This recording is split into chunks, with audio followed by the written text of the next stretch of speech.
Propsi ma'am, over to you. We are sorry, we are live now. मेरे ख्याल से भी पार्टिसिपेंट जुड़ जाने दें तो ऑफ करिए मेरे ख्याल से पेंडेंसी में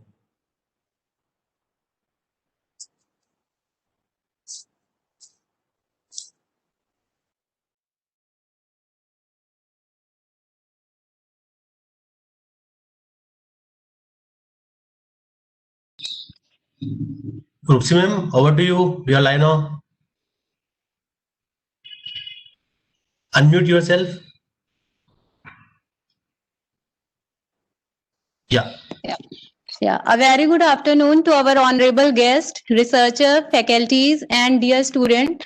On behalf of Access Colleges, I would like to welcome our honorable guest, Architect Anupam Mittal sir, Chairman, SOCM GEM, UP Student Chapter, Dr. Ashish Malik sir, Director, Access Colleges, Mr.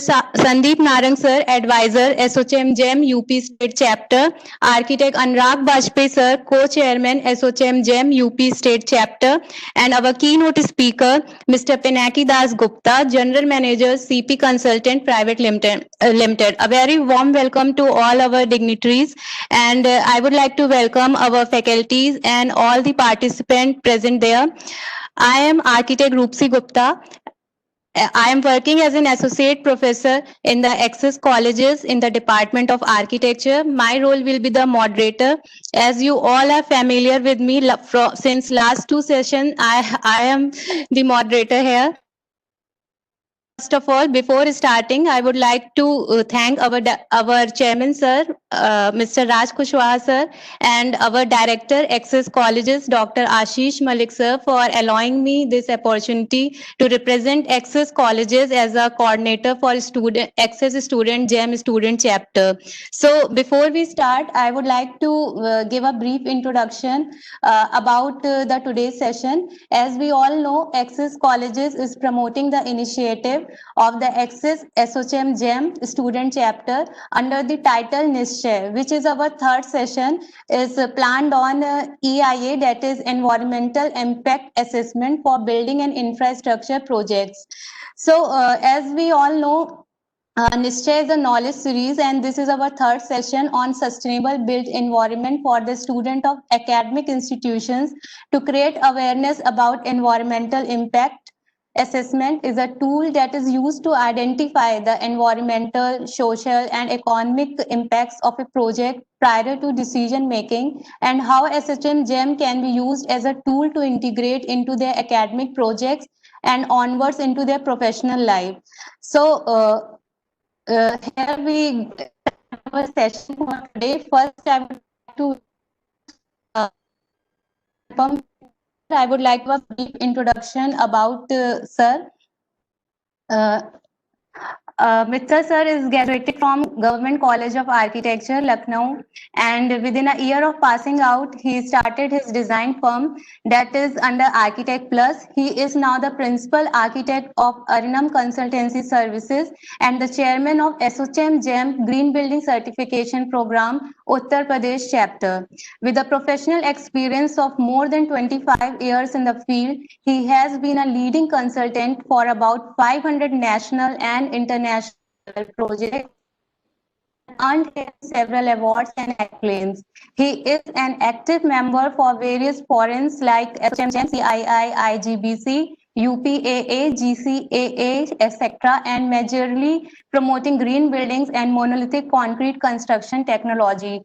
Mittal sir, a very warm welcome from all of you. So over to you now. Thank you, Roopsi. Thank you very much. And it's really nice to see that the Access College is doing so well, especially under the student programs. We all know that they do such a wonderful thing, and how these are the people who we can be treated as a small plants which will become good big trees in the future, and going to implement a lot of good things for the Mother Earth. Today's topic, since it is we are talking about EIA today. What is EIA? Definitely, I'm not a speaker today, so I won't be talking about EIA. But I want to say something about EIA, which is Environment impact assessment. So why we need it? The situation has come that we need it now? What happened in the past? What happened in the past? Like what happened? Why the situation has come? That we need to assess what is happening. Why do we need to assess everything which is under construction, under the in the whatever the area you talk about? What is happening today? Like what exactly is happening? Why? Because the large construction is happening, large projects are coming up. Definitely, impact is there, but do we have ways to handle it, to control it? And actually, the thing is that we wish to control the environment. We wish to have a sustainable environment. And now there are a lot of people, consultants, experts into the field who are actually working on that. Now, with our conscious, why don't we create a situation? This is just my question or my statement, especially to speakers and people like Pinaki, Mr. Pinaki, and the experts of this field. You can smile on by this word, Mr. Pinaki, that why don't we create a situation when we just need to follow guidelines, with while doing development projects, whether infrastructure, housing, or anything else, maybe hospitals, hotels. So one is we design something, we work out the details, we do the engineering work, and then we submit a project to for the EIA assessment, along with definitely with the consultant who is the expert of the field. Why there is not a system where in our conscious that okay, the things to be done in such a way that it gets implemented one by one, step by step, and we definitely need to do the assessment, but that should be a smooth way, not taking time. And the best thing is that if you take the confidence of all the stakeholders, and coordinate with them, have a synchronization along with the project authorities, the clients, consultants. For example, I give you just an example, or a very small example. We are doing a lot of railway stations while this is redevelopment of railway station is going on in a very large manner nowadays. So whenever we take up a railway station as a project, it's an infrastructure project. It's a big project. It is public project. A lot of footfall is there. A lot of people are visiting, and all of us, I'm 100% sure that 100% people are attending this webinar, this seminar, this conference, must have been into the railway, on the railway station platforms, railway stations, and using these areas a lot. So once we are doing a railway station, we have a local body, local urban body. We have a designer, we have contractors, we have railway authorities, we have ISDC, maybe RLDA. Those government agencies, semi-government agencies are a part of those development. And if I am taking one thing forward, like, okay, I want to do this, or me as a consultant, or we as a consultant want to do this, then we have to ensure that the clients also do the same thing, the situation also allow in the same manner, So now when we wish to obtain one sustainable railway station, the single thought must be originated, carried, and implemented in the same manner. Why do we need to go through an impact assessment? The process should be such that the development work goes smooth and it do not get delayed for assessment reason. Nowadays, once the project has been designed, it's worked out, we definitely, everybody's after designer first, do it fast, then the contract, after the contractor, make it fast. So, and small delays, any delays, definitely fetches a lot. So, EIA takes a lot of time, but the reasons are definitely, I think that today's speaker will definitely put a lot of light on this, and why it is takes a lot of time. Maybe a lot of stakeholders are the reasons. While doing the documentation, which can be reduced if the system is in place. I'll also request EIA consultant to do some framework with government bodies in this direction to save time, while we as ASSOCHAM GEM maybe catalyst, we can become a catalyst to create an environment for students, through students, with designers, with clients, to adopt the guidelines in the similar way. And the other areas, like if you talk about the housing sector, now the very contradictory thing or maybe a contrast thing is there when we are talking about the housing. The biggest footprint as on date for the development projects, but easiest guidelines for the as far as the environment assessment is concerned.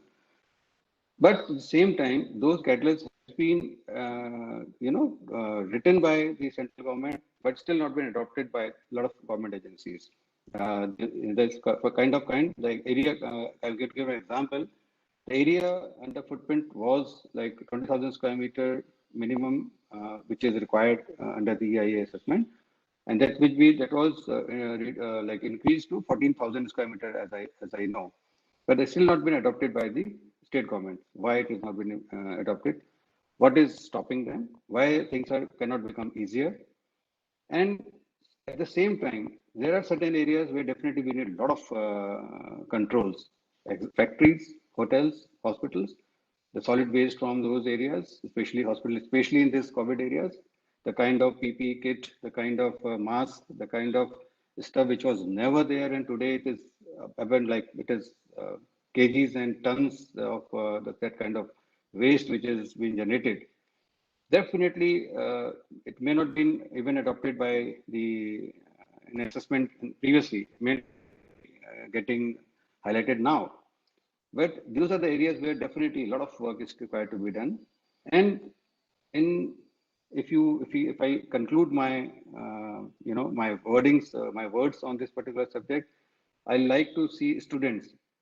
You students are the the keys to this opening. By adopting the system, by creating a path for a smoother tomorrow and for a sustainable future for all of us. So all the students who are participating, who are listening, definitely you should take an oath that, yeah, we will be a part of this. We will take it forward. We'll learn and we'll implement, we'll adopt and we will implement. We'll learn, we'll adopt, and we will make people aware of the same so that things can be implemented. So a lot of things have been opened up by these remarks or these statements. So all the best to all of you, and I'm still available for any query, any answer later on at the end of the session. At the same time, you can mail me for anything and which can be answered as fast as possible. Thank you. Over to you, Rupsi.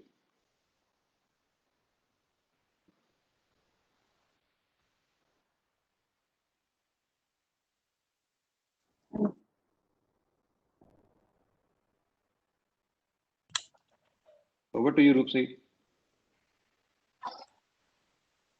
It's a very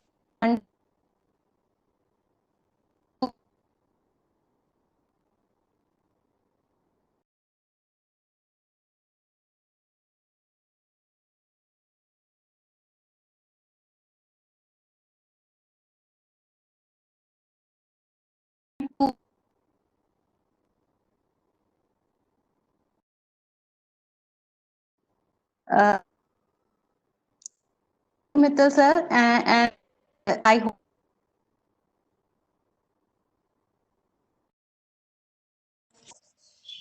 So, a lot Rupsi sir, ji, about your the voice is breaking. sir.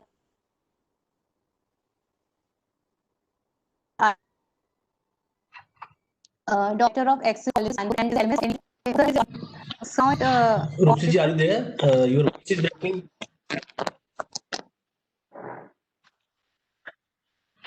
hello. Yes, now audible. So now audible, okay. So thank you, Mittal sir, once again. And due to some technical glitches, I think that my voice was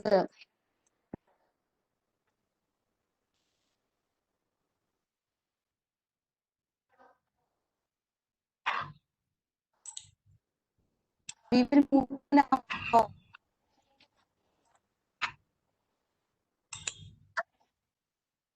Brief introduction about as we all know, sir, and research. He has published more than 25 research papers with international journals and conference with 7 SCI in Scopus Indexed Journal. He is a chartered engineer and associated with various professional societies like IEI, ISTE, SESI. In addition to this, he is Secretary General with the Solar Energy Society of India. Sir, now over to you, Dr. Ashish Malik, sir. Thank you, Roopsi ma'am. On behalf of Access Colleges, I welcome all participants. And before starting the session, I will introduce the college itself, as our college is established in the year 2010. In the last 10 years, we grow progressively in the positive direction. We always focus that our students should be industry ready and they will be professionally groomed during the 4 year or 5 year of their journey. I can say 5 years for the architect and 4 years for the BTech graduates. So they will be professionally groomed during their journey of education.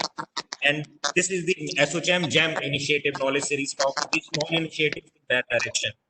And as far as the, today's session is concerned, as far as I know, that EIA, that environment impact assessment, is completely an important topic, or we can say the activity that before any project will be designed or developed, it play an important role. If we can say that before the starting of the activity, the planning stage, it plays an important role. During the implementation of the project, it plays an important role. And even after completion or commissioning of the project, environment impact plays an important role. Or we can say that as far as some concerns are, some persons thought that it is related to only architecture's work, but I think it is not based on the architecture or environmentalist. As every engineer, either we can say civil, electrical, mechanical, it plays an important role in their professional life also. As far as the project commissioned, that the HVAC installed in the buildings or the infrastructure projects, it plays an important role in the impacting the environment. So for the mechanical engineers, it plays an important role also, that they should know about the how their project or their products plans impact the environment during the commissioning or after commissioning the project. So by thinking on this topic, we welcome Mr. Pinaki Das Gupta, who is the keynote speaker for this talk.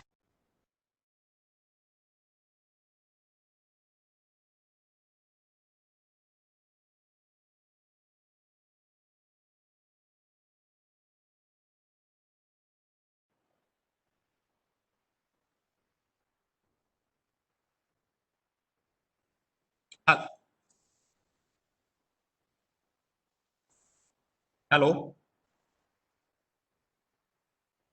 Amit ji, आवाज आ रही है? Yes, audible. तो I think I am finish now. Rupsi ma'am, now may you may proceed further. I will.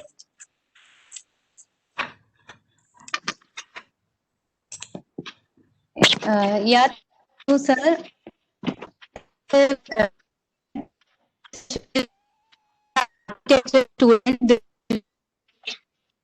Every stream, whether the students from civil engineer, mechanical department, or from architecture. So as we proceed further, that is to Mr. Pinaki Das Gupta, I would like to give brief introduction about Pinaki Das Gupta, sir. Mr. Pinaki Das Gupta is currently pursuing his PhD from CRDT, IIT Delhi, and he is co-chair Global Collaboration and State Chapter of SOCHM GEM and General Manager CP Consultant Private Limited. And he is a consultant and secretary to Shrishti, a NGO working on connecting science and arts for community building. He has a bachelor in chemical engineering from Punjab Technical University and masters in energy management. He is currently associated with the Indian Youth Climate Network as a board member. He is a certified environmental safety and risk management expert with 18 years of experience in process safety, commercialization of innovations, technology roadmaps, environmental studies, and sustainability projects across India. He is the co-chair of Global Collaboration and state chapters of SOCHM Green and Eco-Friendly Movement. He has also delivered more than 100 training on industrial fire and process safety in MSMEs and large industries. He has worked on multi-sector assignments in sustainability, environmental management, and scaling up of innovations. Recently, his article on Hinduism and ecology was published by UNEP. Mr. Pinaki Das Gupta, sir, a warm welcome from the Access Colleges and whole SOCM GEM team, as sir will be giving a session on EIA, building and infrastructure projects. So, sir, over to you now. Thank you, Rupsi. Thanks for the introduction. Thank you, sir. It was a little bit lengthy. Apologies from my side. It's so inspiring to join Access Group of Institutions in this Thank you, sir. pandemic time and be able to share my perspective on the EIA process. I really appreciate the inputs by Anupam Mittal ji. He is my senior, and they are all kind of our Margdakshak in the SOCM GEM team. I would also like to thank Dr. Ashish Malik for his wonderful comments on the role of engineers. I love to also discuss that part during my presentation, and my colleagues in SOCM, Amit, for kind of organizing this thing. So I'll just share, please be with me and let me know if the screen is visible for all of you. Yes, sir. Thank you, Rupsi, for the confirmation. So welcome to all of you, and thank you again for joining us for kind of a discussion. And I think this is a journey. This is just a foundation level presentation. There is not too much of technicalities packed into it. I thought it will be a great way to encourage students to look into this aspect of the EIA. And as Mittal ji said, that there has to be some synchronization. And also, as Malik said, that as a student, there has to be some opportunities for you people. And I am sure that apart from students, there are a lot of other people who have joined from different parts of this country, as well as probably outside India as well. And this presentation is more focused on the Indian aspect, but it also touches on what other countries are doing and what is the generic aspects in when we talk about EIA as a process and as a kind of a study. So in this presentation, I'm going to touch upon the constitution basis, the regulatory framework, the type of projects, because we are including residential and infrastructure projects in this presentation, some of the EIA basics, little bit about EMP, the DMP. You will come to know about what is EIA, EMP, DMP later on.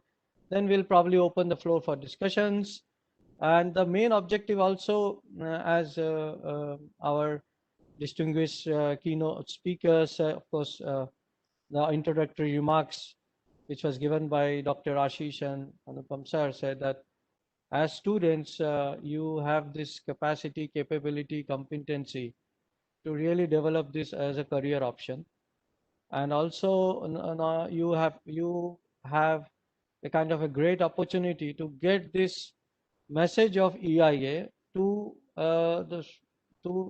school students, or to your family, or to your peers and colleagues and friends, because it is a wonderful process of evaluating the weightage of environmental impacts vis-a-vis the development part, which is always the key for growth. So let's begin this journey. And let me, okay. So a little bit about constitutional basis, and Rupsi, please feel free to interrupt me when my time is over. Otherwise, I'll go on. Yeah. Okay, sir, we will. And sir, sorry to interrupt you. Just an information for every participant. If there is any question regarding this session, you can post here below in the question and answer box. Yeah, that's a great information. Yeah, please. Okay, Yeah. okay, thank you, sir. Now over to you now. Yeah. So this is just a constitutional basis of how the environment as a subject developed in India. So it was after the 1974 UN Conference on Human Environment that the 42nd constitutional amendment was done, and then ecology and environment was incorporated in articles 48A and 51A G. There are also important, these are also important for other reasons which you can study, you can explore. I'm not going into those aspects, but the focus is the environment. And then after the Bhopal gas strategy in 1984, there were more additions to not only the Environmental Protection Act, but in the Factories Act too. A chapter on safety was also included.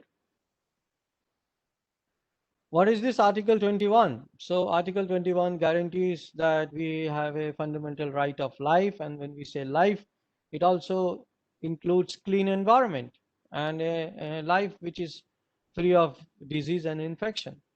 So they're part of the health and environment. So our right to life is guaranteed by the Constitution. Article 51A is basically a kind of a direction where it says that as a citizen of India, we have to protect the environment as our duty and as our also, and it's a fundamental duty, and also as a right and duty, both of them are interconnected. And 48A basically puts the onus on the state governments to ensure that they have certain safeguards and regulatory framework which can be which should be in place for ensuring all the kind of basic fundamental rights for the citizens. You don't need to remember all these rules and laws, but I thought it is a good way to just get you an idea of how many laws and regulations we have just on environment and environmental safeguards. It is, and they are very robust. They are very recent, as you can see. Some of them have come up in 2016, like the e-waste management rule or the solid waste management rule. They have been revised. One of the very old act is the Indian Forest Act, which was first framed in 1878 and then again in 1927. So these act and rules, they are also reviewed. They are there. Some of the sections are added, and some of them also come up in terms of the international conventions or the treaties India signs, and also let me know if it is okay to speak in English, or I can also communicate in Hindi if it is right. Otherwise, I'll go on with English. Should I also share something in Hindi or is English okay? Anybody from the panel, Rupsi, is it okay? Or because Yes, it is okay. okay, Amit, thank you for the confirmation. Because language is also an important aspect, and I love to explore the relationship between how do we can communicate the best in a certain language. But I'm using English, but I'm very happy to also share something in Hindi if any question or something comes up, that kind of request. So this is a little bit of the regulatory framework in India, which is on environment and the allied subject, which includes the waste, which includes the hazardous chemicals, which includes air and water. And it is very interesting to see here that the regulations on water came up much earlier than the air. So water as a subject was first promoted as a regulatory subject than air. Air came a little later. And then we now have the Biodiversity Act, which takes care of the flora, fauna, and avifauna. What is this flora? As you saw, the vegetation. Fauna is more the animal kingdom, and avifauna are the birds. And it is also important here to mention that there are certain conventions which also protect ecosystems like the wetlands. so from the Ramsar Convention, or also from the aquatic life. So these are also important, like the coastal zone regulation we have to protect the coastal biodiversity and the coastal livelihoods. These are couple of key definitions. Of course, there are a lot of key definitions which we have to take care when we come into the subject of EIA, but I thought let's only focus on environment, because in EIA is more related to the environment. So, and I have quoted here the definition which is given in the Environmental Protection Act 1986. So what does it say? It says that environment, it includes water, land, air, and also the relationship between human beings and the living creatures and the plants. You will see that there is a mention of property also. So, and the property context is very broad here. It can be extended to different people in a different way. So there are a lot of interpretation of the property. Property also means that what is there as in the environment, in the nature. Then a important definition is of the environmental management plan. And what is environmental management plan? And this definition I have sourced from the UN. It is a group of mitigation measures, and it is a collective mitigation measures and control tools and procedures. Procedures, what type of procedures? Institutional procedures, frameworks. For example, we have a certain kind of hierarchy of who is doing what, who is taking care of waste, who is taking care of the air pollution, or who is taking care of fire and safety for that matter. And it is in a different life cycle of the project. And when I say life cycle, it means from the concept to the commission stage. And because we are now focusing on residential and infrastructure projects, so it means primarily starts from the procurement of land, and then developing the landscape, then putting the brick and mortar to give it a shape, then also the occupation, and then it probably in an industrial phase it could mean dismantling, but in residential sector or an industrial area project, they have a lesser weightage. So you normally don't close a residential building after it goes on for a cycle of 20 or 30 or 50 years, depending upon what life cycle architects and designers have taken into consideration. So let's come now into the subject a little bit. Here, what the slide says is to define EIA, and there are different agencies which define EIA in different ways. And in this slide, you will see that there is a very interesting and very crisp definition by the UNEP, which is saying that, and which was also shared by Rupsi in her first address, that it is basically a tool used to identify environmental, social, and economic impact. Now, if you look closely, this environmental, social, and economic aspect are also three pillars of sustainability. So actually, by undertaking EIA as an exercise or a decision-making tool, as we will see, you are ensuring that we also conform to the sustainability principles. Of course, now there are different other pillars which has been added to the sustainability pillars. For example, there are cultural pillars, then there are other pillars which take institutional sustainability is another pillar which has been added. However, fundamentally, environmental, social, and economic pillars are the three basic pillars of sustainability. And what does EIA do? They make a compliance for these things. They make a case out of those pillars. I have also tried giving you an example of what EIA and how EIA is defined by the government of UK. and it is from the Town and Country Planning Regulations 2017, which basically, and you just have to look into the words which are highlighted in the red portion. So it is necessarily saying that it is a tool for protecting the environment, and it is for identifying the major significant impacts on the environment, and also it is a decision making process tool. So it is a very important thing. So EIA is not just a process or a study or an academic thing, but it is also a working document. It is also a dynamic document which are utilized by planners, by the government agencies to have a decision.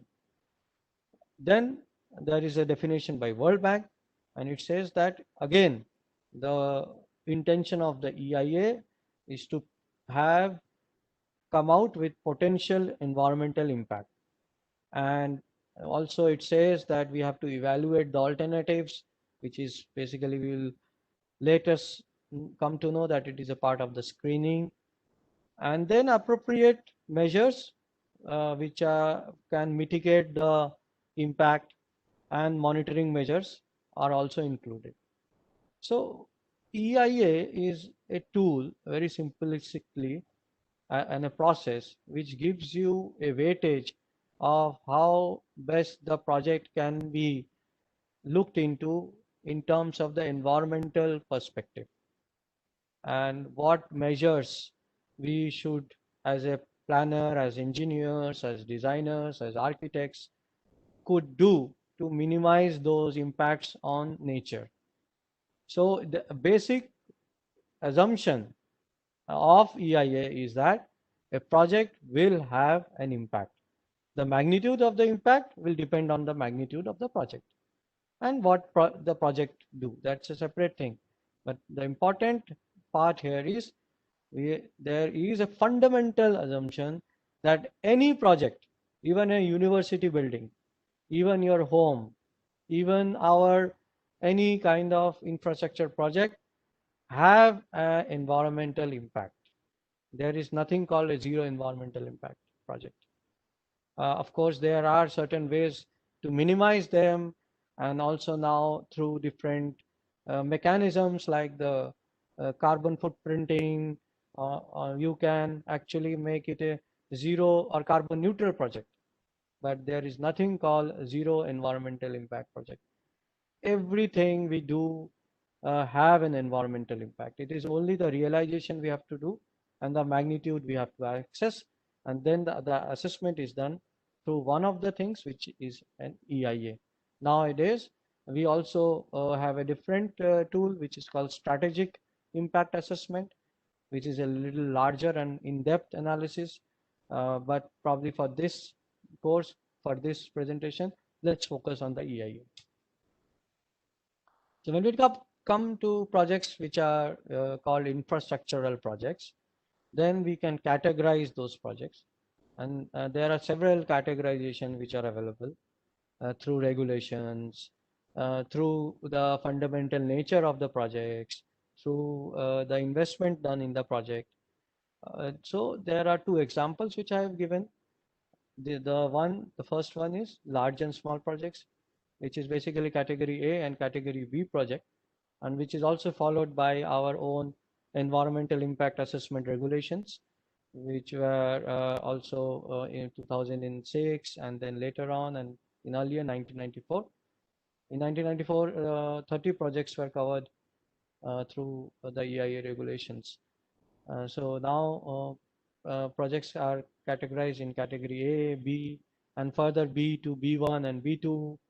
I'm not going into those details right now because you probably can study them, but my focus is here to get you understand how projects are or could be classified. And any projects you come across, you can classify as a class A project, which has a higher impact, class category B project or class B project, which have a lesser impact, or kind of have a more lesser intense impact, to say that. Then projects can also be categorized on based on spatial spread. So when we speak about projects like highways, pipeline, electricity transmission line, bridges, they are linear projects because they have a linear dimension to follow. In terms of area projects, which are non-linear projects, they could be in residential colonies, hospitals, industrial estates, ports and harbors, lot of other things. Even the industry, their area also projects because they have lot of coordinates. They have a spatial spread. In terms of the difference of the linear and area projects, here is an example of the difference visually. So in an area project, you will see just as a line, and they are sometimes called chainage or distance.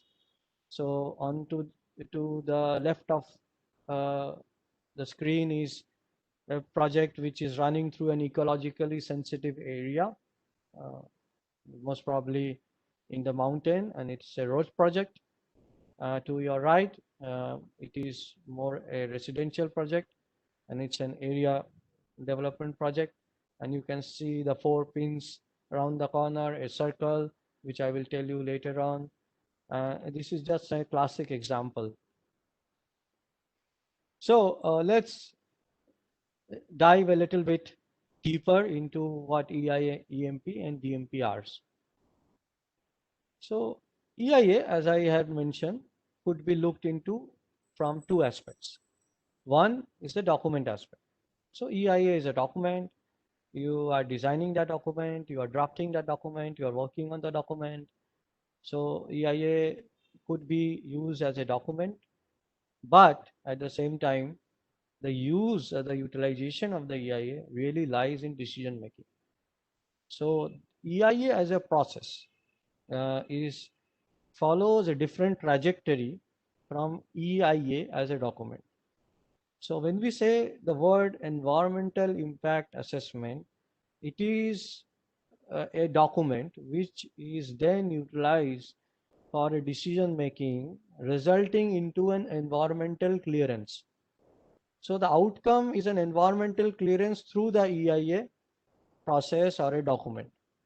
So I have tried to demystify both of them as a process, and in this presentation, due to the time and other constraints, we will touch upon the background, the baseline, and the impact assessment.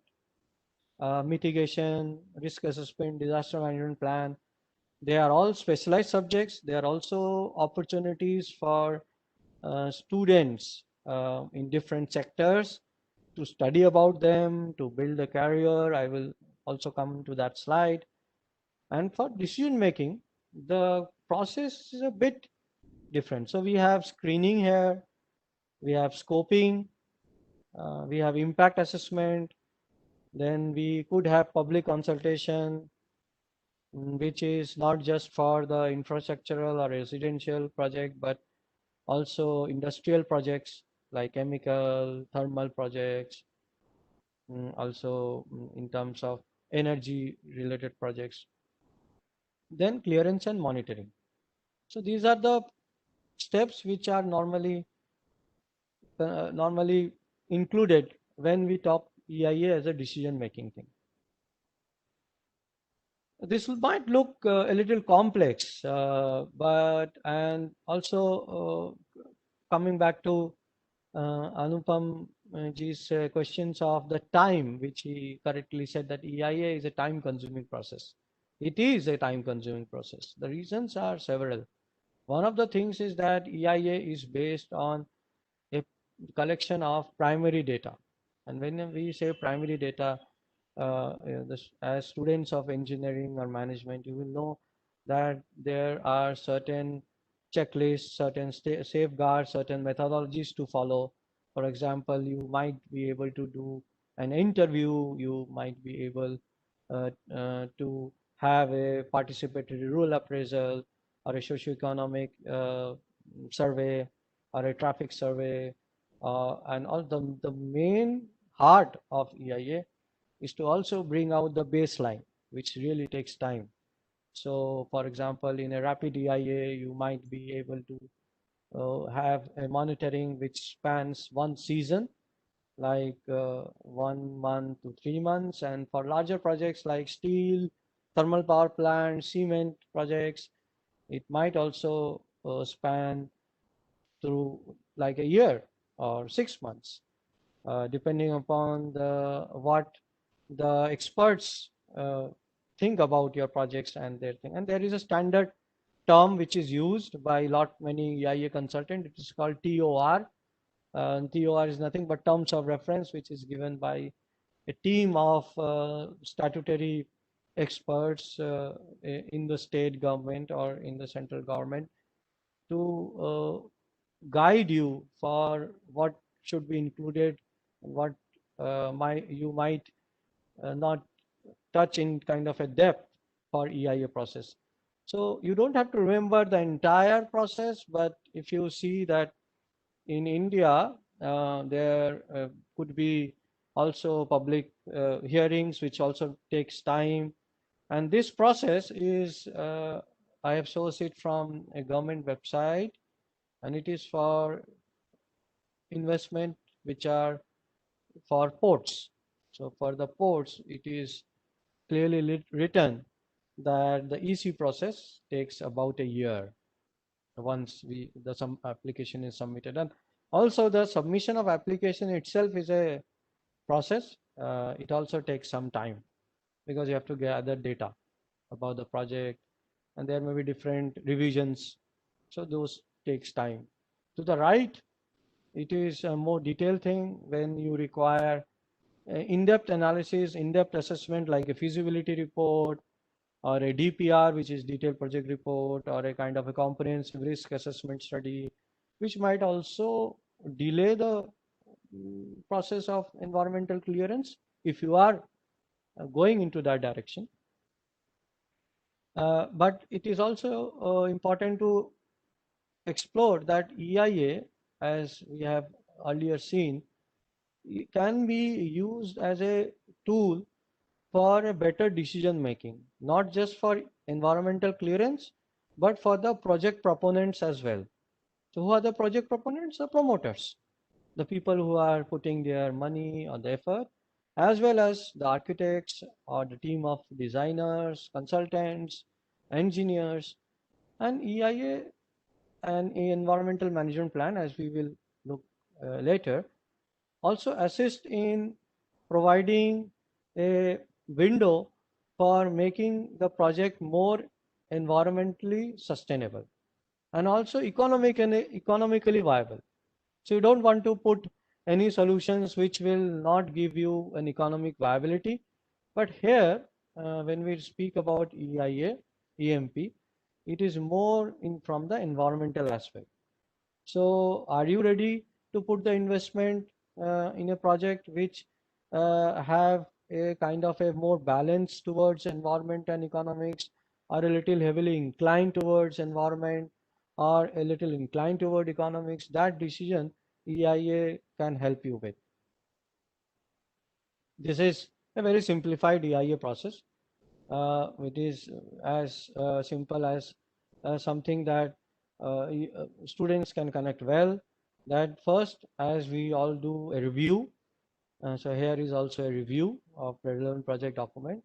The relevant project documents include the area map, the topographical sheets, the project description, the project layout, both elevation and plan drawings.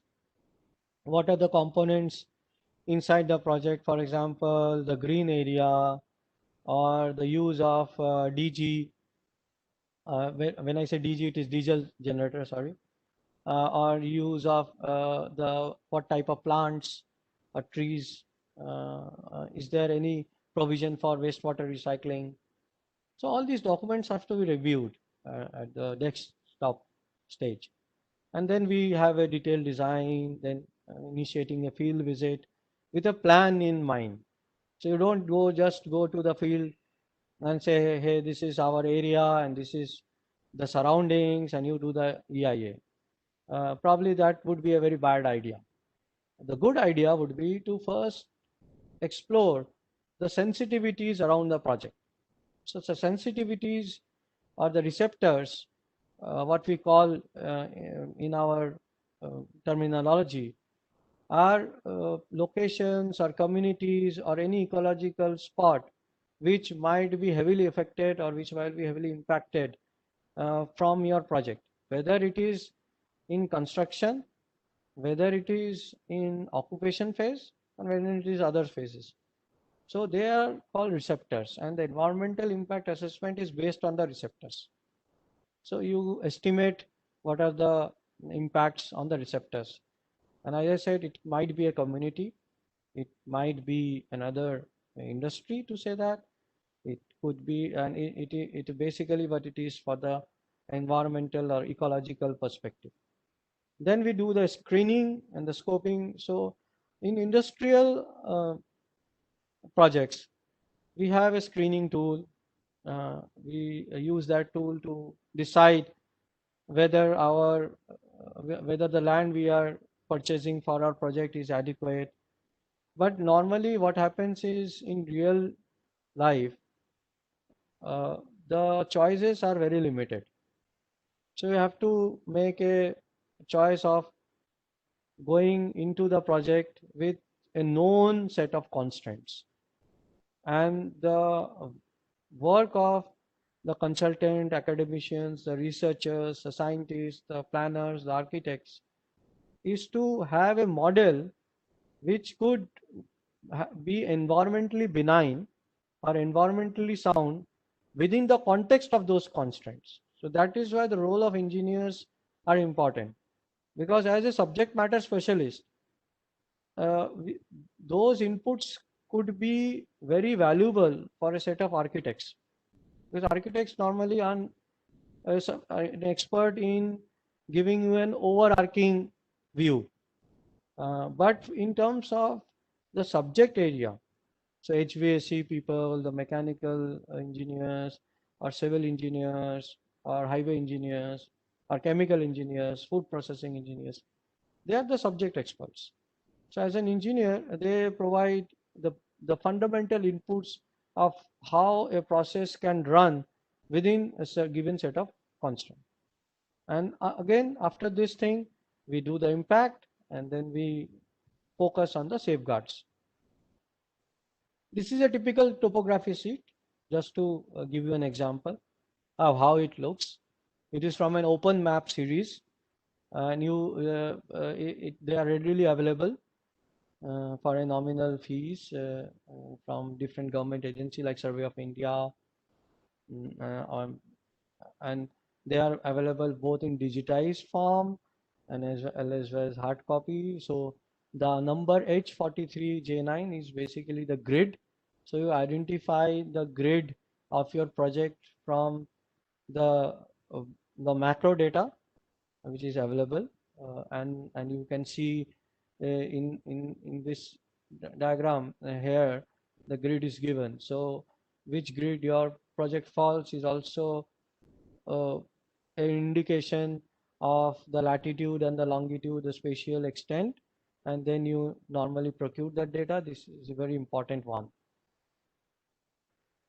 Then what we do normally is to have a land use pattern, also important because you want to know what are the sensitive zones, if there are any nearby protected areas or a wildlife habitat or a river flowing nearby, something which is ecologically sensitive, or a rail line, or so this is basically that pattern, very colorful, very easy to depict, and this is a very standard feature in all the EIA projects, whether it is for industry, whether it is for the road, highways, linear project, as well as the area projects. But there is a difference. So in this land use pattern, which I have shown, is of a residential colony. You can just see a small red box in the middle of the map. It is a project site, and we normally have drawn a rough circle of 10 kilometers, and the inner one is 5 kilometers. Of course, it is not 0.55 kilo, it is 0.5 kilometers, and then we can also do a 5-kilometer radius, depending upon the context and depending upon the requirements. But it is also important to realize that when the same diagram we do, or when we do the land use pattern for linear projects, ideally it should not be a circle, because linear projects have length, so it should be a rectangle. But you could also take two ends of the linear projects, the start end and the finishing point of the project, and then you take a reference and you draw a circle.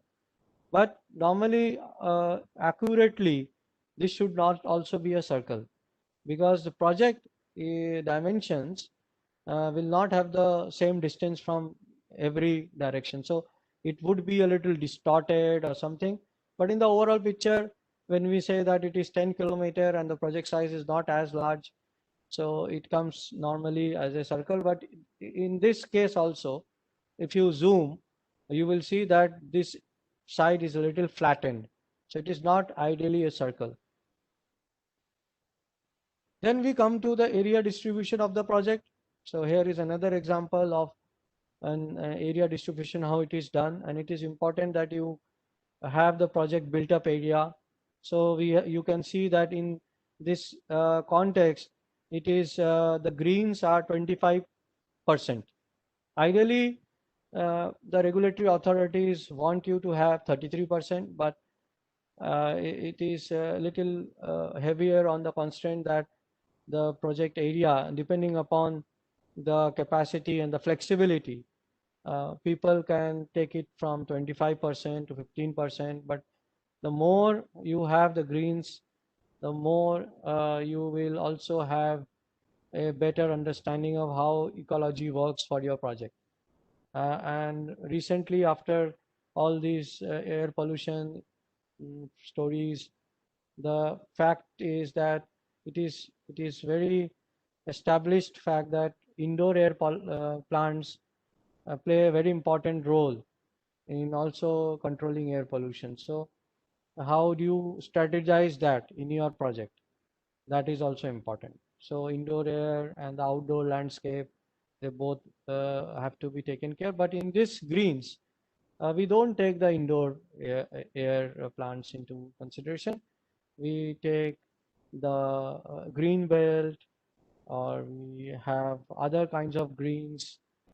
They are generally included in the area distribution. So coming back to EIA Basics as a document. So as a document, what are the components of EIA? We have a chapter-wise distribution having different sectors, and this is only an indicative thing. So you might have other kind of specializations built within an EIA document. I have only 3 specializations here, which is depicted in the process, which is an EIA chapter, the EMP, and the risk assessment, and the disaster management plan. But there can be other specialized studies also, depending upon what industry. But because our presentation is more focused on the residential part and the infrastructure projects, so in this in these kind of projects, we normally have the EIA, EMP, the risk assessment, and the DMP. Of course, if there are ocean-related studies like the bathymetry study, if you are also considering a floating solar project, so the bathymetry studies has to be done. There are other specialized studies which and these are all done by a team of engineers and technicians. They're not done by architects. So that is a very important aspect I just wanted to share. And these all feeds into the architectural design. So the list you see below, the aesthetics, noise, these are all component of an environmental impact assessment matrix or a checklist. So all these have to be covered in some way or the other. So there is waste, there is the aesthetic, sorry, noise, and then the land use, and then the management of hazardous chemical, if it is pertains to your project, traffic, transportation, everything which you can think of having an impact on the environment, any aspect. So what are the EIA bases? How is an EIA document shaped up? This is normally the kind of chapterization where of an EIA. This basically starts with project background, the description, the baseline conditions. The baseline conditions are a kind of a detailed description or a detailed treatment of environmental attributes or parameters. So what are the environmental attributes or parameters? Air, water, soil, noise, waste, biodiversity is very important. So as I had mentioned in the first half of my presentation, that flora, fauna, avifauna, they are very important aspects when you do carry out an EIA, and they are done by people who are experts in ecology and biodiversity, or marine biodiversity, or terrestrial ecology biodiversity, botanist. So everybody has a role to play in an EIA. Then we have socioeconomic factors like the demographics, the culture, the incomes, the status of the population which is residing in and around the project. Specifically, a 5 kilometer is an ideal radius or a kind of area to consider. Then there are other specialized studies like biodiversity impact assessment, or if there is a say, corridor, animal corridor, which the project passes through, or forest and wildlife clearances. So there are, it is truly multidisciplinary. There no like we cannot have a single person writing the EIA report, and it is a joint effort with inputs from several sectors. And in India, we have a due diligence for people who can do EIA. It is set by the Quality Council of India, and there are more than I think 180 consultant firms which are accredited by the QCI, the Quality Council of India, to carry out EIA. And there are different functional area experts who can do a certain portion of an EIA. So for example, I am a functional area expert in risk and hazard assessment. So I am, in their terminology, I'm competent to undertake such kind of studies. And my colleagues in different companies or organizations are competent enough to do the EIA as an EIA coordinator or a functional area experts in other sectors. So EIA coordinator is a very important person who has the capacity, the competence for understanding different aspects, the micro aspects of an EIA, whether it is ecology, a little bit about risk, a little bit about the land use pattern, how to do the modeling part. And when I say the modeling, it is basically the air quality modeling part, which we can do through different software like Aero Mode. Then we have the sound, Dhwani Pro, then Aloha area location of hazardous atmosphere, which is by the US EPA as a tool for assessment of the hazardous chemical dispersion in the event of a leak or a fire or an explosion. So there are these specializations. So and these specializations have a certain relevance. So if you are doing a railway project, for example, so you might like to use Dhwani, because railway, when it is in operations, will invariably include sound. So that will be a kind of a negative element or a negative impact from the surroundings. So, and it will be kind of a chronic thing. So this is an example, and normally what is analyzing and quantifying? It is studying the incremental load assessment. So we study the incremental load assessment of the suspended particulate matter, a PM10, PM2.5, and then ozone, and there are other uh, pollutants as per the national ambient air quality standards. So we have to monitor it physically, and that also takes some time if done correctly. And these are all done by accredited laboratories, environmental laboratories, which are again accredited by the NABL of the Quality Council of India. It's a requirement. This I thought I'll give you a website which you can go after this webinar.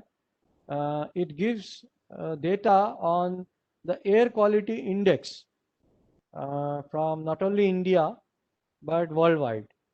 So I thought to give you this link.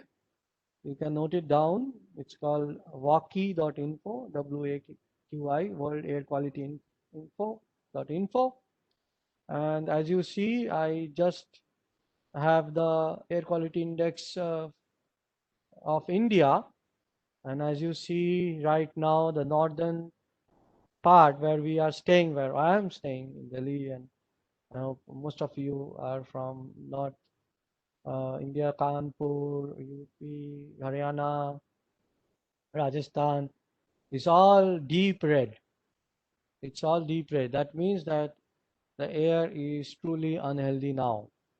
So that's why you must have also read that there is a graded action plan which is in place for NCR, and a lot of construction work doesn't happen in this time. It is also attributed to burning of stubble. So there are all types of reasons, but the underlying thing is that as a modeler, as an air pollution or an environmental expert or an environmental professional, we have to look into these kind of baseline. So this is only for the air. Similar pattern has to be established for water, the soil, the waste, the noise, and also sometimes the traffic. So these baseline information is actually the heart of making the EIA. Without the baseline, probably it is very difficult to set an EIA report or an EIA document. So let's come on to the EMP now. So the EMP, of course, is based on EIA, number one. And the EMP is also based on the baseline. What is the extent of the damage your project could do on environment, and what does the baseline study says.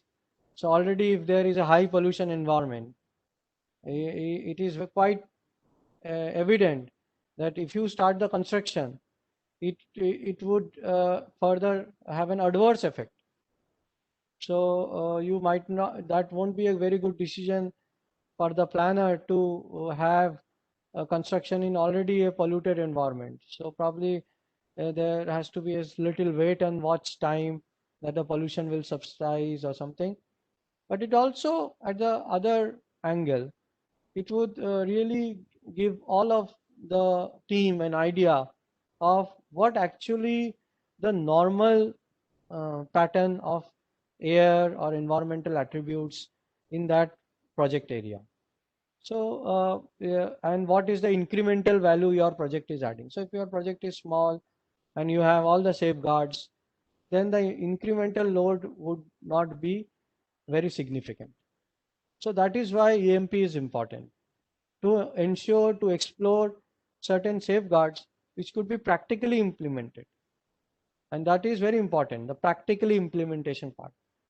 So we could do lot of mind mapping, or we could do lot of exercises in terms of the options. but not all options would be viable or viable. There are very specific options which might work on a specific environmental context or environmental baseline, and that is why it is important. So here we can see that EMP consists of the safeguards both in the construction phase and the occupation phase. So the damage to the environment or the kind of extent of damage through the baseline or the secondary research we have done is reflected in our working towards the construction phase impact and the occupation phase impact and safeguards. And then also we have again time and again realized that the major attributes for environment is air, water, waste, soil, biodiversity, traffic, energy conservation measures, very important. And that's why in our GEM, the reference book, as a GEM reference book, there are several principles like principle 9, principle 10, principle 11, which says of reuse of grey water.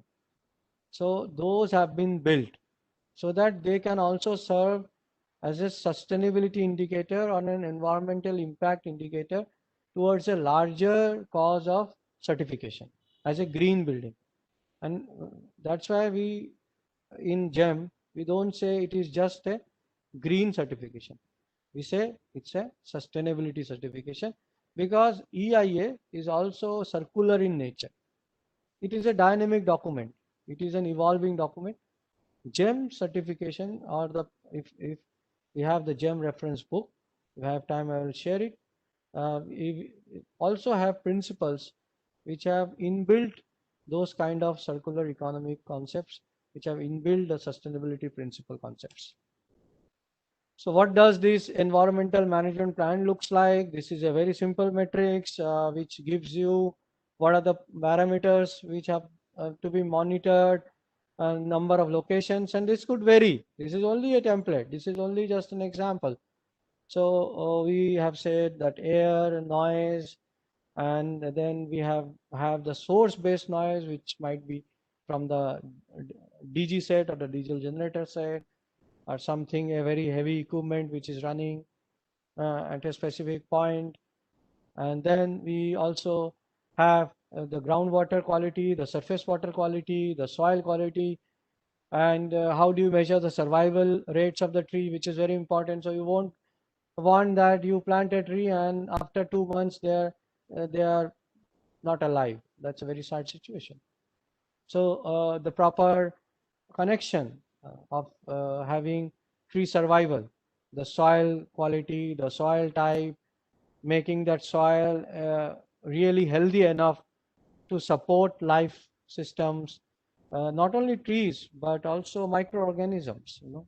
They are very important. All just having a simple compost plant within your campuses, getting all those things done, they all come under the environmental management plan. These are some of the examples of energy conservation measures which projects normally display, and they can range from different projects to different projects. So when name, for example, we can say that we have designed our project, you have a maximum utilization of natural light so that our requirements of power or the lightning load comes down. We could also say that we have better pumps, better motors in terms of the infrastructure, large infrastructural projects. We have an efficient HVAC system. We have a great control on insulation. So these kind of systems are also important in terms of engineering point of view, because these are also come from the foundation studies we do in engineering.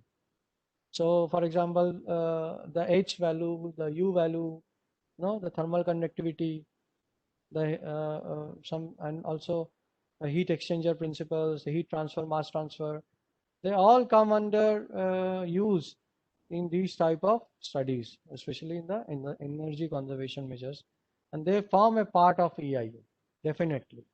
So normally we also say that we are going for an LED system, we are going for solar, we are going for wind, we are going for biomass utilization, a small biogas plant or a composting plant, but it all depends on the ecology and the economics. So, and sometimes it is important and sometimes it is imperative, prudent that we, even though the cost might not be very attractive, we have to rely on certain systems which gives you the long-term benefit than just a short-term benefit. So the EIA has to be also drafted and designed in order to have the larger picture in mind. So you do a systems thinking than just a point system. So point thinking. So you have the entire system or the macro picture in mind when you do the EIA report. Then coming, this is we are coming to the conclusion of my presentation now. So I thought it will be a good idea to also include disaster management plan, a little bit about how it fits into the EIA. So when we do EIA, we take into account the mitigation measures, we take into account the other things which are important in terms of the project cycle implementation. So disaster management plan is also one such thing.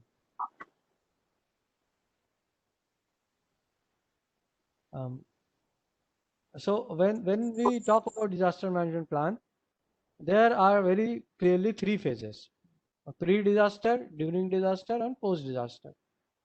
And in terms of a little bit disaster management cycle, as you can see, there is prevention, then mitigation, then preparedness, then rehabilitation, and it revolves around as a circle. One of the key messages from the disaster management plan in terms of EIA is to prepare for any eventualities which could occur, whether it is fire, whether it is a natural hazard. So what does the DMP do? The DMP includes all three phases of a cycle, and it is also it is also important that these phases of disasters are covered. So you don't only focus on only one phase. So and all it is important that for construction phase and for the operation phase, both in both phase disaster management plan has to be formulated. For example, in construction phase, if you are not aware of the dangers, for example, trips and falls, so you are doing a scaffolding and the personnel or the persons or the workers one are not taking adequate safety in terms of the personal protective equipment, it could result in severe human harm. So it is important that during the construction phase, also in terms of the occupation phase, all type of disasters are taken into consideration for formulating a disaster management plan. When we go into industries, when we go into specialized projects, for example, steel, cement, thermal power plant, pharmaceutical, chemicals, just trying to link DMP, we also are required to do a risk assessment. And that is a very specialized assessment.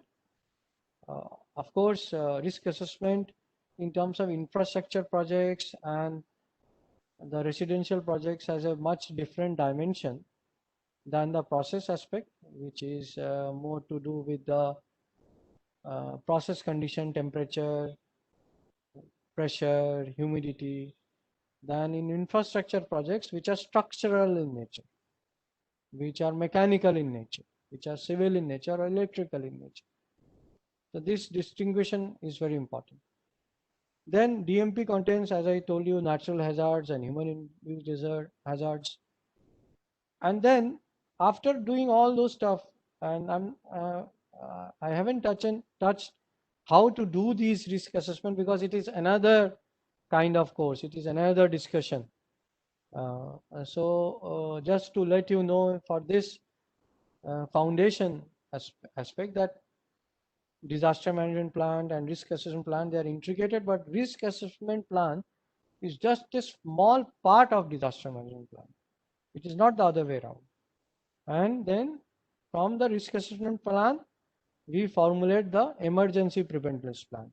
So how do you communicate with during emergencies? How do you communicate within your family? Do you have a kind of an alternate phone available? How do you communicate with the control room? How do you communicate with the security? How do you communicate with the external agencies like fire, medical, or police? All these terms, all these communication aspects are covered in emergency preparedness plan. And there are different templates, different requirements which are there in statutory kind of, I would say, regulations, which will guide you on how to develop these kind of plans. This is my last slide, and I thought to include it. And thank you, Dr. Ashish, for suggesting this. That what is the role of engineers? Because most of you are students from engineering colleges. Also, I would just to say that this does not mean that I have not included architects or planners or multidisciplinary people. But this is just, I thought, what does EIA stores for engineers? So the first thing, as I already mentioned, that because you come from a definite sectoral background of mechanical, chemical, electrical, civil, you have the hold on the subject, the technical aspects. You know how components and process work. You also know how components and process could fail, or what are the redundancy measures. Those kind of inputs are very important during the EIA process, which should be given to planners, architects, and the designers, so that they know the degrees of freedom, to say that they know how they can best come out with the solutions within those constraints, and the project sees the light of the day. Then there is also opportunities for engineers to study different atmospheric modeling, failure analysis, also in terms of risk assessment, fire and safety aspects. This is also specialization and training. Probably you might be interested later on after your graduation. Also might be able to take up as your PhD research topic or master's. And what are the environmental safeguards? So not only you are responsible for the technical information, you are also responsible in guiding correctly and truthfully, trustfully the entire EIA team on what are the safeguards for any process in terms of design, manufacturing, maintenance, and dismantling aspect. So in a process industry, dismantling, maintenance is important. For an industrial and infrastructure projects also, these are very critical, because if you don't have a maintenance kind of standard operating practice or a maintenance checklist, probably there will be a lot of complaints from the residents. There will be a lot of issues in building stability. So these things are very important aspects. Like for building stability, we need the help of structural engineers or chartered engineers who can issue the stability certificate. For fire, we need certified fire consultant or personnel for ensuring that the building design conforms to the latest national building codes or any other international standards like the NFPA, ASTM, something like that. So thank you so much for listening to me, and the floor is all open for questions, I think.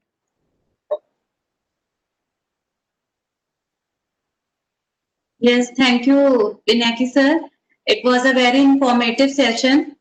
Hope each participant got something new to learn from you. As we move to our question and answer round, so there are a few questions for you, sir. First question is from one of the participant. He want to ask. Kindly guide us to whether there are a part-time course on topic of risk management, disaster management, and where are they conducted? Okay. Thank you, Rupsi, for putting that question. There are Yes. several online and part-time academic courses available, which are very rich in content. So there is a postgraduate diploma in disaster management from IGNOU.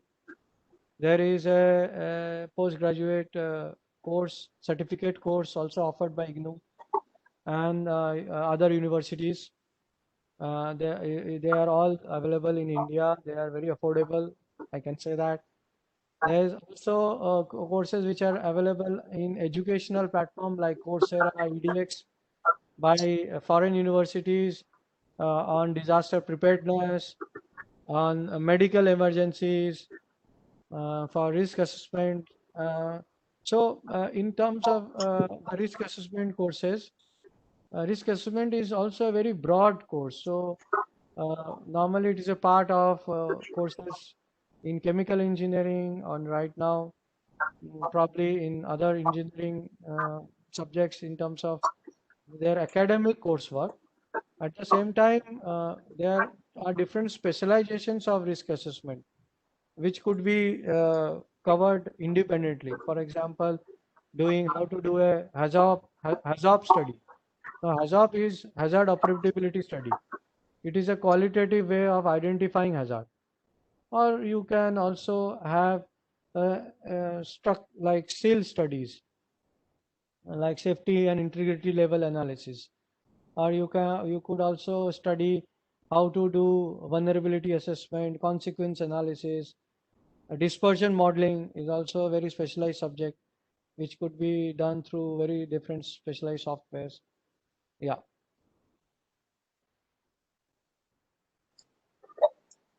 There is one more question.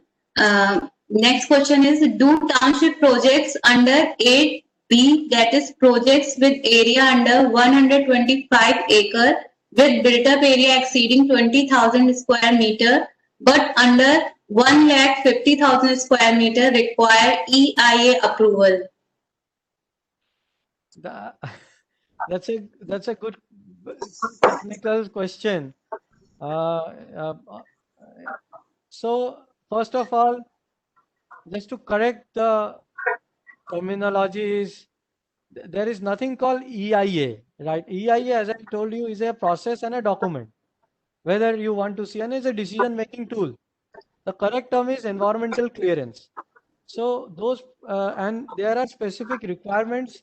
If we go beyond 20,000 square meter, if we go beyond 1,50,000 square meter, so normally in terms of the document called EIA, in the bracket which the question pertains, there is Form 1 and Form 1A along with the conceptual plan or pre-feasibility report, which has to be submitted. Of course, it is a good practice that we submit an EIA report with the EMP and DMP. But in terms of regulatory requirements, and especially in the Indian context of the EIA notification of 2006, which is also called SO 1533, then it is the requirement is to have the Form 1, Form 1A, and the conceptual of the pre-feasibility plan as per the TOR, the terms of reference for these kind of residential or area development project. And also the general conditions, there is the general conditions and the specific conditions will apply. Yeah. Okay, thank you, sir. Hope the participant got the very well said answer. And now my next question is to Anupam sir. Anupam sir, are you there? Anupam sir? I'm there. Sir, there is one question for you that can we convert normal building into eco-friendly building in low budget? Yeah, it's a very vast question in a small line. See, it's called retrofitting. It's a very small word, retrofitting. So by retrofitting, you can always convert, and this is already happening in a lot of big projects where you cannot change the building as such. So you can always convert. As budget is concerned, budget is something open statement. So it can be budget as per the pocket of the user is concerned or the project is concerned. So if it is possible, definitely it within affordable limits, you can say. Rather than having a budget word, it can be in affordable limits. Accordingly, you can check the status and you can create a certificate. Okay. Okay, thank you, sir. Yes, thank you, sir. There is one more question, Pinaki sir. One of the participants want to know, in Europe, we talk about green roofs design. Does this allow? Does this allow what? What this is a very suspicious type of question. I think a little bit incomplete from the participant end. Yeah, but so we have very experienced person here, like Anupam sir is here, and so he will be able to give more insight. But as an environmental consultant, we can see that what I can share in terms of green roof, that in India also it's picking up, and there in architectural circles, it is being considered as especially for areas which are like having more kind of a nature, hot in nature, which are warm in nature. There it has to be put in a relevant context. Just putting a green roof won't do as much help as a properly planned and designed aspect. I would love to also hear about Anupam sir's comments and views on this. Can you just repeat the question? I just missed some network. It is about the green roof, sir, in terms of the green In roof. Europe, sir. In Europe, green roof is practiced. So I Does think this allow? Actually, anything which is related to the interior environment, internal environment, it is very necessary to understand the external environment first. So once we talk about the specific climate zone, it is very important to understand the external climate in terms of the microclimate for the space, and then you have to design and achieve the interior space, temperature controls, and the desired environment. So the question is very not very specific, but if there is a specific thing, at the same time can be asked. I can reply that.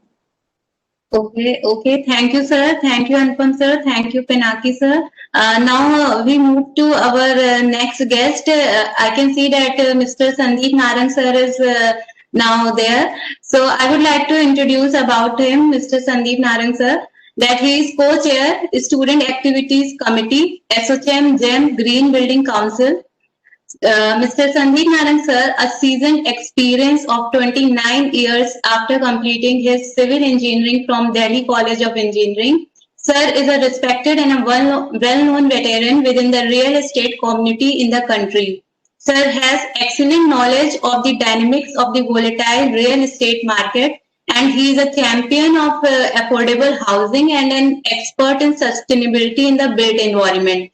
He is a crucial and active member of the Indian Institute of Lean Construction Excellence. Sir also consults projects on a prudent uses of resource and helps project teams to meet their green and sustainability targets. Sir currently working on projects with a deep social impact, where he is using his experience and knowledge to develop a blueprint for zero wastage project sites to follow the path of sustainable construction practices, construction phase. The project teams work on optimization of water uses during the construction phase, outdoor air quality during construction phase. So, most welcome, sir, from Access Colleges and whole SOCM team. Sir, now over to you. Thanks. I'm audible.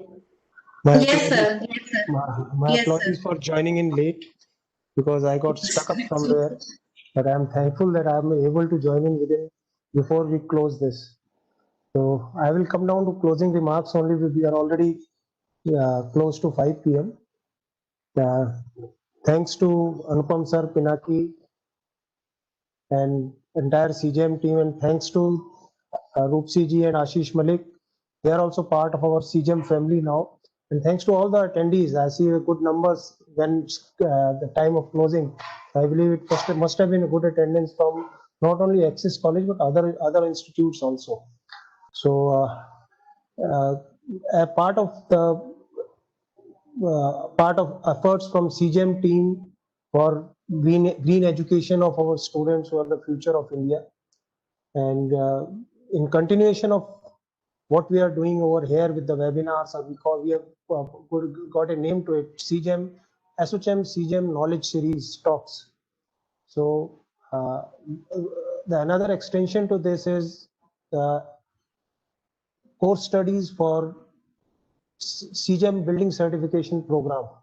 And this program and these studies, this webinar is absolutely pro bono, free of cost for the students and whosoever wants to join in. It's a 2-hour program scheduled on 31st October, and I again welcome on behalf of CJM SOCM Council, UP Chapter Council, to all the students to join this webinar. Be part of it, get certified as CP certification, get a CP certification, which will add value to your professional expertise wherever you go hands-on. Good luck to everyone. Thank you to everyone. Stay safe, stay healthy. Jai Hind, Jai Bharat. Thank you. Yeah, thank you, Sandeep sir, and very good to see you that at least you joined maybe in the last moment. This is very informative that you have given the that information about the exam which is about to happen. Now here we are about to end for the session, so I would like to convey vote of thanks to our keynote speaker. Firstly, that Mr. Pinaki Das Gupta, sir, your presentation was very informative, and hope our young generation, even we all also impact all these things on our project as well.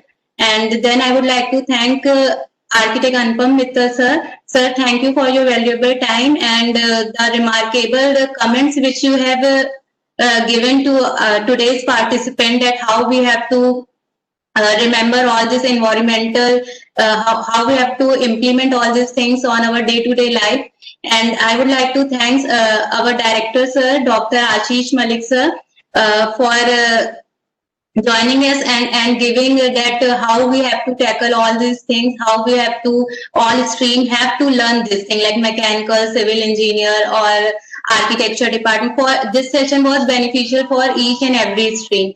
Then I would like to thank Mr. Amit Kumar Sharma sir for cooperating and for keeping all the things in the lineup. So and from all the Access College entire team, I would like to convey my thanks and best regards from SOCM GEM team 2. So here from your permission, I would like to end the session here, and hope we will meet in our next session, our next series on again an interesting topic.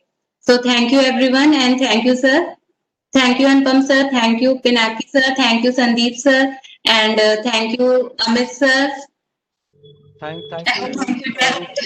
Thank you to Roopsi also for Thank you, sir. the wonderful moderator. To see the college, the way college is doing pretty good. Thank you, Anand. Fantastic. Thank you, sir. Thank you. Thank you. Thank you. Thank you.